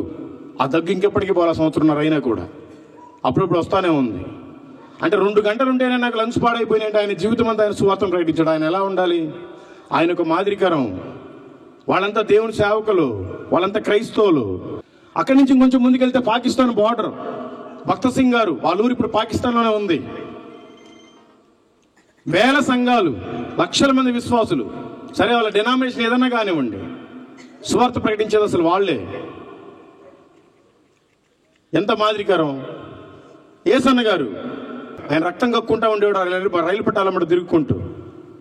ఆయనకి కూడా ఇప్పుడు 100 సంఘాలు, వేల మంది క్రైస్తవులు. మీటింగ్ పెడితే లక్షల మంది వస్తున్నారు. వాళ్ళకు మాదిరికరం. మనం ఎవరికి మాదిరికరం? వాళ్ళు చనిపోయారంటే వాళ్ళ పేరు చెప్పుకుంటున్నారు అనేక మంది విశ్వాసులు. అయ్యా పలానా ఆయన చర్చికి మేము వెళ్తున్నాం. మరి నీ పేరు ఎవరు చెప్పుకుంటున్నారు? నీ పేరు చెప్పుకోకపోయినా కనీసం ప్రభు పేరున్నా నువ్వు చెప్పుకుంటున్నావా? తెలుసుకోండి, లేకపోతే చాలా కష్టం. మీకు అందరికీ తెలుసు కదండి, తూర్పు దిక్కు మొదలుకొని పడమర దిక్కు వరకు కూడా దేవుడు ఆయన తప్ప వేరొక దేవుడు లేడు. మనమంతా ఏం చేయాలి? నమ్మి బాప్తిసం పొందినవాడు రక్షింపబడును, నమ్మని వానికి శిక్ష విధింపబడును. తెలుసు కదా ఈ విషయం. నేను బల్లా తీసుకుంటున్నాను అన్నోళ్ళు ఒకసారి చేతులు ఎత్తనండి. నేను ప్రభు బలలో పాల్గొంటున్నాను అంటే బాప్తిసం తీసుకునే వాళ్ళు చాలా మంది బల్లానే తీసుకోవట్లేదు. అయితే చాలా కష్టం. బల్లా తీసుకునే వాళ్ళంతా కూడా ఆయన శరీరం తిని ఆయన రక్తం త్రాగువాడు, ఆయన మరణాన్ని ప్రకటింపాలి. మీలో ఎంతమంది ఆయన మరణాన్ని ప్రకటిస్తున్నారండి? ఎంతమంది ప్రచురింపజేస్తున్నారు? ఒకవేళ ప్రకటించకపోయినట్లయితే యాకోబు 2వ అధ్యాయం 10వ వచనం అందరూ చదవండి. ధర్మశాస్త్రం అంతయు గైకొని ఒక్క ఆజ్ఞ విషయంలో తప్పిపోయిన ఎడల అన్నిటి విషయాల్లో అపరాధ గుణం ఉంటుంది. మీరు బాప్తిసం తీసుకొని బల్లా తీసుకొని ఆయన సువార్తను కనుక ప్రకటింపకపోతే మీరు స్టిల్ ఇంకా పాపంలోనే ఉన్నారు. యేసు ప్రభు దేవుడు అని నమ్మినవాడు బాప్తిసం తీసుకోవాలి. బాప్తిసం తీసుకున్నవాడు ఆయన బలలో చేయి వేయాలి. ఆయన బలలో చేయి వేసిన వాడు ఆయన మరణాన్ని ప్రచురింప చేయాలి. వీటిల్లో ఏది జరగకపోయినా నువ్వు ఇంకా స్టిల్ పాపంలోనే ఉన్నావు. యూదా పత్రిక 1వ అధ్యాయం 23వ వచనం చెప్తుంది, అగ్నిలో నుంచి లాగినట్టుగా కొందరంట లాగి రక్షించాలంట. నాకు తెలిసి మరి ఇప్పటి వరకు అంతమందికి చెప్పినా కూడా 74 మందిని లాగగలిగాను. మరి మీరంతా ఎంతమందిని లాగగలిగారు? ఒకసారి ఆలోచించుకోండి. యేసు ప్రభు వారు ఒకసారి ఈ భూమి మీదకి వచ్చి మన కోసం ప్రాణం పెట్టి ఆయన తిరిగి పరలోకానికి వెళ్ళాడు. మళ్ళీ వస్తానని చెప్పి యేసు ప్రభు వారు మళ్ళీ రానై ఉన్నారు. యేసు ప్రభు వారు నా కోసం మళ్ళీ భూమి మీదకి రానై ఉన్నారు అన్నోళ్ళంతా ఒకసారి చేతులు ఎత్తండి. చేతులు ఎత్తిన వాళ్ళు మొత్తం భ్రమలోనే ఉన్నారు. యేసు ప్రభు వారు భూమి మీదకి రాడు, ఆయన మధ్యాకాశంలోకి వస్తాడు. మనమంతా భక్తిగా ఉంటే ఎత్తబడతాం, ఎత్తితే మంచిది, ఈ గుంపులో ఉంటాం. 7 సంవత్సరాల గొర్రెపిల్ల విందు ఆయనతోటి మనం ఉంటాం, చాలా సంతోషంగా ఉంటుంది. ఇక్కడ 7 సంవత్సరాలు శ్రమలు, 3.5 సంవత్సరాలు శ్రమలు, 3.5 సంవత్సరాలు మహాశ్రమలు. ఎట్లాంటి శ్రమలు అంటే ఇంక చెప్పలేము. ఓటర్ ఐడి కార్డు ఉంటుంది, ఓటు వేయలేము. బ్యాంక్ ఏటీఎం కార్డు ఉంటుంది కానీ మన డబ్బులు మనమే తీసుకోలేము. మనకు ఆధార్ కార్డు ఉంటుంది కానీ ఇంకా వేరే తయారు చేస్తారు. అదే బైబిల్ గ్రంథం చెప్తుంది 666 ముద్ర, అది వేయించుకోకూడదు. ఆ ముద్ర అనేది ఇప్పుడు లేదు, మనకు లేదు, కానీ ఆల్రెడీ లోకంలోకి వచ్చింది. నువ్వు ఏ షాపులోకి వెళ్ళినా ఒక ముద్ర కనపడిద్ది, అదే ఫోన్పే, గూగుల్ పే. నీకు కరోనా వచ్చినప్పుడు ఏదైనా వెళ్ళాలంటే ఫ్లైట్లో కానీ, ట్రైన్లో కానీ, లేదా బస్ స్టాప్లో కానీ, షాపింగ్లో మాల్ కానీ ఒక గన్నులాగా పెట్టేవాళ్ళు, ఒక మీటర్. నీకు జ్వరం ఉందని ఇక్కడ పెట్టేవాళ్ళు, ఇక్కడ పెట్టేవాళ్ళు. బైబిల్ గ్రంథం అదే చెప్తుంది. నీకు ఒక చిప్పు తయారు చేస్తారు, దాని పేరే 666 ముద్ర. అది నొసటను కానీ ఇక్కడ మణికట్టు మీద కానీ వేస్తారని చెప్తుంది. అది వేసుకోకూడదు. అందరూ అనుకుంటున్నారు ట్రంప్ గెలిచాడు, పాపం మంచి క్రైస్తవుడు, ఇంకా అక్కడ ఇజ్రాయెల్ యుద్ధం ఆగిపోద్ది, దేవుడు రాకడ సమీపించింది, చాలా మంచిదని అందరూ సంబరపడుతున్నారు. ట్రంప్ చేతిలో ప్రపంచం అంతా ఉండొచ్చు, కానీ ట్రంప్ వీళ్ళకు సైతాన్ గారి చేతిలో ఇరుక్కున్నాడు. మీకు ఎవరికైనా తెలుసా అన్న ఒకసారి చేతులు ఎత్తండి. ఆ సునీత విలియమ్స్, ఆ విల్మోర్ విరక్కపోయారు తెలుసుగా మీకు 9 నెలల్లో. వాళ్ళని తీసుకురావడానికి ఎవరిని వాడుకున్నారు? ఎలన్ మస్క్ను వాడుకున్నారు. ఎలన్ మస్క్ రాకెట్లోనే పంపిస్తేనే వాళ్ళంతా తీసుకొని వచ్చారు ఇద్దరిని. ఇప్పుడు వాడు చెప్పినట్టు వినాలి. ట్రంప్ వాడే కాబోయే కావచ్చు, వాడే యాంటీ క్రైస్ట్. రోజులు బాగోలేవు, ఏ రోజు చివరి రోజు తెలియదు. మనకు కలిగిన విశ్వాసాన్ని గట్టిగా పట్టుకొని ఉండాలి. 7 సంవత్సరాల్లో ఎత్తబడితే మంచిది. బైబిల్ గ్రంథం చెప్తుంది, 2 భార్యాభర్తలు ఉంటే ఒకరే ఎత్తపడతారు, ఒకరు విడవబడతారు. 2 అక్క చెల్లెలు ఉంటే ఒకరే ఎత్తపడతారు, ఒకరు విడవబడతారు. 2 పిల్లలు ఉంటే ఒకరే వెళ్తారు, ఒకరే ఎత్తపడతారు. వెళ్ళిపోతే మంచిది, విందుంది. వెళ్ళిపోకపోతే ఇక్కడ చాలా శ్రమలు ఉంటాయి. ఆ శ్రమల్లో తట్టుకుని నిలబడ్డావా? ఓకే, లేదంటే చాలా గందరగోళ పరిస్థితి. ఆ తర్వాత ప్రభువారు భూమి మీదకి వస్తారు. ఇదన్నా తెలుసా? యేసు ప్రభువారు భూమి మీదకి వచ్చి 1000 సంవత్సరాలు పరిపాలిస్తాడు. అవును, నాకు తెలుసు అన్న వాళ్ళు చేతులు ఎత్తండి. 4-5 ఎత్తారు. ఇది వాస్తవం. ఆయన భూమి మీదకి వస్తాడు, 1000 సంవత్సరాలు పరిపాలిస్తాడు. ఎవరైతే ఈ 2వ రాకడలో ఎత్తబడతారో 7 ఏళ్ల విందుకి, వాళ్ళు ఈ భూమి మీదకి వచ్చినప్పుడు పరిపాలన చేస్తారు. ఈ 1000 సంవత్సరాలు యేసు ప్రభు వారు మనకి రాజు, మంత్రి, ప్రధానమంత్రి అన్ని ఆయనే. మనమంతా అధికారులుగా పనిచేస్తాం. దానికోసం మనం ఉండాలి. ఈ మోసపు రాజ్యంలో, ఈ మోసపు దేశంలో ఇంకెన్ని రోజులు ఉంటాం? అందుకని దయచేసి మీకు కలిగిన దాన్ని గట్టిగా పట్టుకోండి. రేపు ఇంకా మంచి అద్భుతమైన దైవజనుడు వస్తున్నాడు. కనీసం నాలాంటి దుర్మార్గులను ఒక్కొక్కరన్నా తీసుకొని రండి. రేపు నేను ఒక్కడిని మారటం వల్ల అనేక మందికి ఇన్స్పిరేషను. మీరు కూడా ఒకరిని తీసుకొస్తే బాగుంటుంది. ఇప్పుడు చూడండి, పాపం సంతోష్ గురించి కూడా మాటలు చెప్పాలి. ఎందుకంటే ఇంత దూరం జర్నీ చేసి ఎందుకు వచ్చారంటే, నాకు చాలా చాలా పెద్ద పెద్ద మీటింగ్లే వస్తుంటాయి. మనం పెద్దవాళ్ళని కేర్ చేయం, మనకు అవసరం లేదు. వాళ్ళంతా కార్పొరేట్ సేవకులు. మనం ఇలాంటి మిషనరీస్ని చూడాలి. ఆయన ఒక మిషనరీ. ఆయన నాకు కొద్ది రోజుల క్రితం పరిచయం. పాపం మ్యారేజ్ కాలేదు, పేద వ్యక్తి. ఆయనంత భారంతో ఈ మీటింగ్ పెట్టాడండి. ఎవరు పెడుతున్నారు? ఆయన కసి. ఎక్కడ మీటింగ్ అంటే అక్కడికి వెళ్ళిపోతాడు ఆత్మీయ ఆహారం కోసం. శ్రీకాళహస్తిలో పెడితే శ్రీకాళహస్తి వెళ్ళిపోయాడు. మొన్న శాలేం రాజు గారు మహాకూటాలు పెడితే అక్కడ కూడా కనిపించాడు. ఇట్లా ఎక్కడ పెడితే అక్కడే ఆయనకి సువార్త చెప్పాలని ఒక ఇది. అంటే మీకు లోకల్లో మరి అందరికి తెలుసో తెలియదు, నాకు తెలియదు. అతని జీలు వేరే. అతను ఒక మిషనరీ లిస్టులో ఉన్నాడు. అందుకని దయచేసి అతను ఇంత ప్రయాసపడి ఇంత మీటింగ్ అరేంజ్ చేశాడు కాబట్టి రేపు దయచేసి వస్తూ ఒక్కరన్నా తీసుకొని రండి. ఇన్ని రోజులు మీరు సువార్త చెప్పలేదుగా, రేపన్నా తీసుకొని రండి. మంచి మాటలు చెప్తారు, మనకి ఆశీర్వాదం వస్తుంది, బ్లెస్సింగ్ వస్తుంది, రక్షణ వస్తుంది. అన్నిటికంటే నరకం నుంచి తప్పించబడతాం అని చెప్పి మంచి మాటలు చెప్పి తీసుకొని రండి రేపు వాళ్ళని. సరేనా? ఇంకా చెప్పాలంటే చాలా ఉన్నాయి. అయితే చివరిగా ఏంటంటే, అందరూ నేను ప్రభువుని నమ్ముకున్నాను, పరలోకం వెళ్ళిపోతాను అనుకుంటున్నారు. పరలోకం అనేది ఎంత ఉందో మీకు ఎవరికైనా తెలుసా? పరలోకం ఎన్ని కిలోమీటర్ ఉందో నాకు తెలుసు అన్న ఒకసారి చేతులు ఎత్తండి. మీరు బైబిల్ చదివితే కదా మీకు తెలియటానికి. పరలోకం ఎన్ని కిలోమీటర్ ఉందో బైబిల్లో రాసుంది. ప్రకటన గ్రంథము 21వ అధ్యాయము 16వ వచనం ఒకసారి చదవండి అందరూ.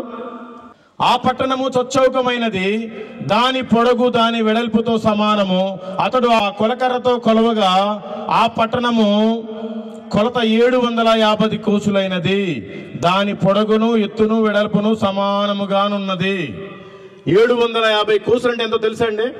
అనవసరమైన దానికంతా సెల్ ఫోన్లు వాడుతూ ఉంటాం. ఆ రీల్ చూడటం, ఈ షార్ట్ చూడటం, అది చూడటం, ఇది చూడటమే. 1 కోర్స్ హౌ మెనీ కిలోమీటర్స్ అని గూగుల్లో కొట్టండి, వస్తుంది. ఒక కోర్స్ అంటే 3 కిలోమీటర్ల 75 మీటర్లు ఇంటూ 750, ఓన్లీ 2306 కిలోమీటర్లే ఉంది పరలోకం. మహా అంటే ఇంకా భాషల్లో ప్రాబ్లం అయితే ఇంకొక 96 కిలోమీటర్లు ఎక్కువ అనుకోండి. మొత్తానికి 2400 కిలోమీటర్ల లోపే ఉంది పరలోకం. మరి మన జనాభా ఏమో 800 కోట్ల మంది ఉన్నాం. ప్రతిరోజు 3 లక్షల మంది పుడుతున్నారు. ప్రతిరోజు 1,65,000 మంది చనిపోతున్నారు. అంటే ప్రతిరోజు ఇంకెంత రెట్టింపు అవుతుంది? 1,35,000 మంది పెరుగుతూనే ఉన్నారు జనాభా. మరి ఇప్పటికే 800 కోట్ల మంది ఉన్నాం ప్రపంచ జనాభా. మరి మన భారతదేశంలో 150 కోట్ల మంది ఉన్నాం. మన భారతదేశమే 6,000 కిలోమీటర్లు ఉంది. మరి 2,400 కిలోమీటర్లు ఎంతమంది పడతారండి? పట్టరు, ఓన్లీ భక్తులే పడతారు. మరి మిగతా వాళ్ళంతా ఎవరు? భక్తిహీనులు, మనలాంటి వాళ్ళే. నేను భక్తుడు నన్ను ఒకసారి చేతులు ఎత్తండి. ఒక్కరు లేరు. మరి మీరంతా భక్తిహీనులు లెక్కలోకి వస్తారు. భక్తిహీనుల కోసం మంచిగా రాసింది బైబిల్లో. సామెతల గ్రంథం 16వ అధ్యాయం 4వ వచనం చదవండి, అందరం ముగిచ్చేద్దాం. యెహోవా ప్రతి వస్తువును దాని దాని పని నిమిత్తం కలుగజేసెను, భక్తిహీనులను ఆయన నాశన దినము కొరకే తయారు చేసెను. అదేనండి, ఇంకేమైనా ఉందా? అది. మరి మీరంతా భక్తిహీనులు ఉంటే నరకం కోసమే తయారు చేయబడ్డారు. మీరంతా ఈ లిస్టులో ఉన్నారు. దయచేసి ఈ కూటాలు పెట్టింది ఆ లిస్టులో ఉండటానికి కాదు, ఆ లిస్టులో నుంచి ఈ లిస్టులోకి రావటానికి. భూమి మీదకి వచ్చిన తర్వాత యేసుప్రభు వారు సంఘాన్ని తీసుకొని వచ్చిన తర్వాత 1000 సంవత్సరాలు పరిపాలించిన తర్వాత ఈ భూమిని మొత్తాన్ని చాప చుట్టినట్టుగా చుట్టి అగ్నిగంధకాలతో కాల్చేసి సంఘాన్ని తీసుకొని అప్పుడు పరలోకం ఎంట్రన్స్ లోకి వెళ్తాడు. ఆయన సీట్ అదే. అక్కడ తండ్రి అయిన దేవుడు ఉంటాడు, ఆయన కుడిపార్శ్వం మీద ఆయన ఉంటాడు. మనమంతా ఓ పక్కన ఉంటాం, పరలోక బ్యాచ్, ఇంకో బ్యాచ్ నరకానికి వెళ్ళే బ్యాచ్. అప్పుడు తీసుకెళ్ళిపోయి నరకంలో లేరు. తప్పు చేసిన వాళ్ళంతా పాతాళంలో ఉంటారు.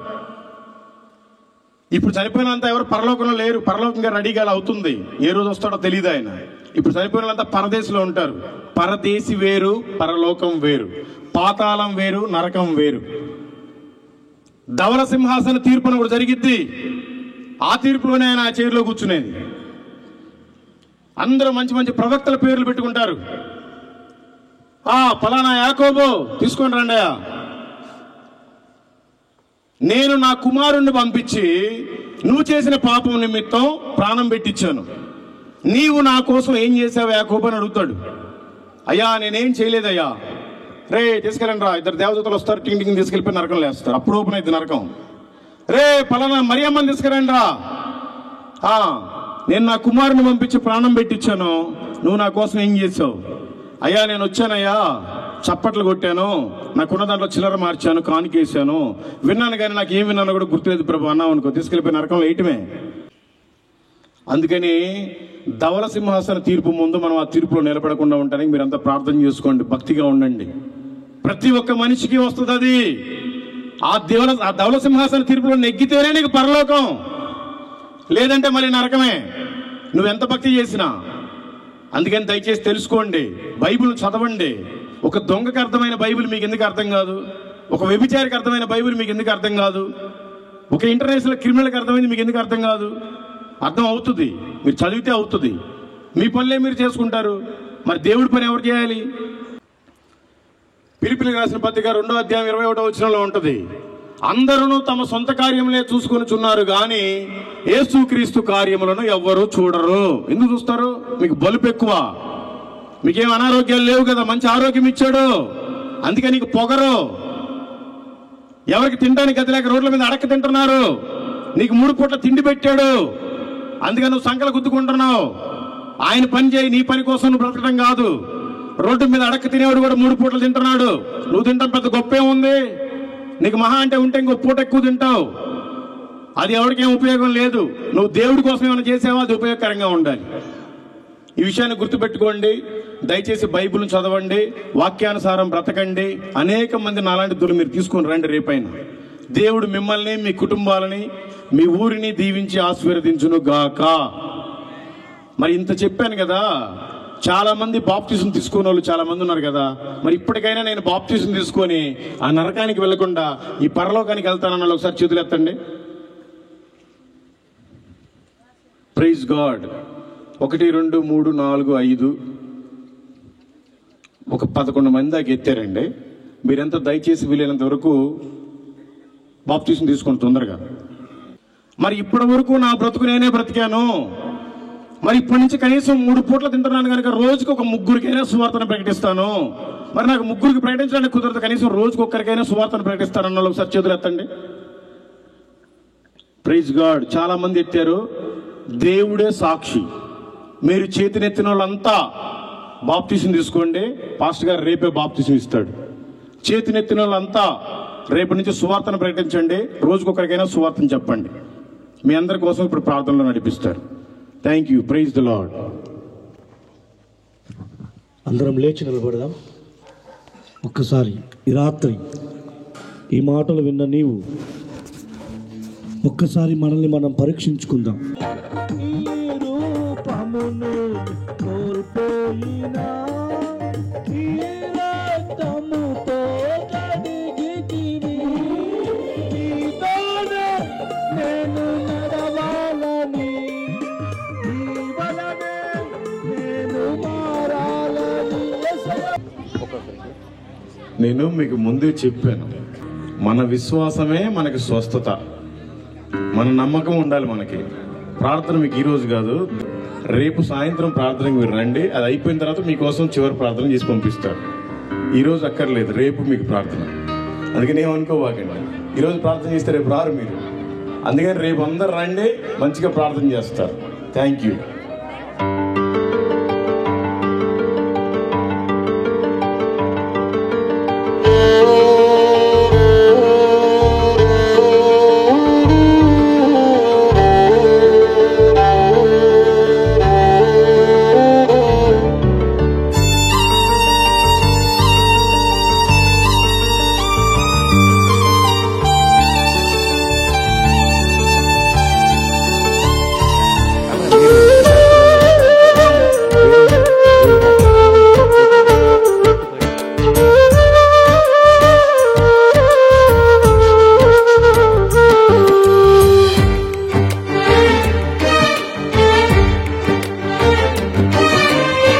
కరిగిపోయే కాలములో తరిగిపోయే సంపదలు ఇవ్వలేవు ఆనందాన్ని శాశ్వత కాలం. కరిగిపోయే కాలములో తరిగిపోయే సంపదలు ఇవ్వలేవు ఆనందాన్ని శాశ్వత కాలం. శాశ్వతమైనది యేసయ్య ప్రేమ, అంతము కానిది ఆ దివ్య ప్రేమ. శాశ్వతమైనది యేసయ్య ప్రేమ, అంతము కానిది ఆ దివ్య ప్రేమ. కరిగిపోయే కాలములో తరిగిపోయే సంపదలు ఇవ్వలేవు ఆనందాన్ని శాశ్వత కాలం. కరిగిపోయే కాలములో తరిగిపోయే సంపదలు ఇవ్వలేవు ఆనందాన్ని శాశ్వత కాలం.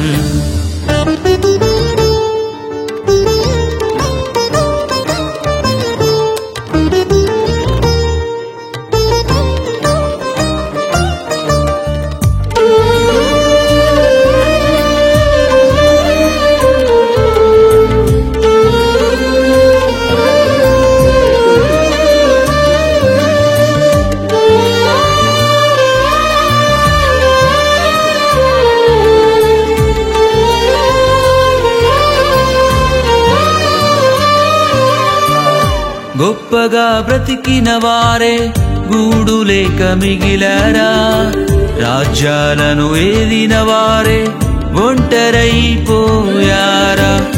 గొప్పగా బ్రతికిన వారే గూడు లేక మిగిలారా, రాజ్యాలను ఏలిన వారే ఒంటరైపోయారా. పరుగులు పెట్టకు స్థిరము కాని వాటికై, పరుగులు పెట్టకు స్థిరము కాని వాటికై, పరితపించు యేసుకై పొందుకొనుము శాంతిని. పరితపించు యేసుకై పొందుకొనుము శాంతిని. కరిగిపోయే కాలములో తరిగిపోయే సంపదలు ఇవ్వలేవు ఆనందాన్ని శాశ్వత కాలం. కరిగిపోయే కాలములో తరిగిపోయే సంపదలు ఇవ్వలేవు ఆనందాన్ని శాశ్వత కాలం.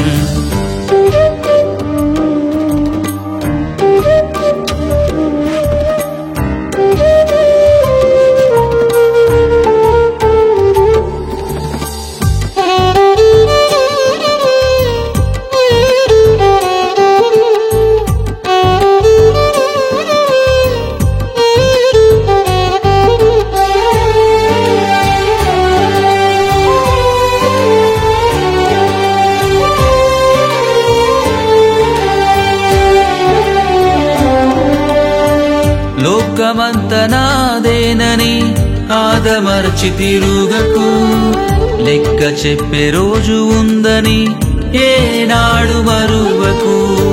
లోకమంత నాదేనని ఆదమర్చి తిరుగకు, లెక్క చెప్పే రోజు ఉందని ఏనాడు మరువకు. తప్పించుకోలేవు తీర్పు దినమందున, తప్పించుకోలేవు తీర్పు దినమందున. తిరుగుము యేసు వైపు ఈ దినమందైనా, తిరుగుము యేసు వైపు ఈ దినమందైనా. కరిగిపోయే కాలములో తరిగిపోయే సంపదలు ఇవ్వలేవు ఆనందాన్ని శాశ్వత కాలం. కరిగిపోయే కాలములో తరిగిపోయే సంపదలు ఇవ్వలేవు ఆనందాన్ని శాశ్వత కాలం. శాశ్వతమైనది యేసయ్య ప్రేమ, అంతము కానిది ఆ దివ్య ప్రేమ.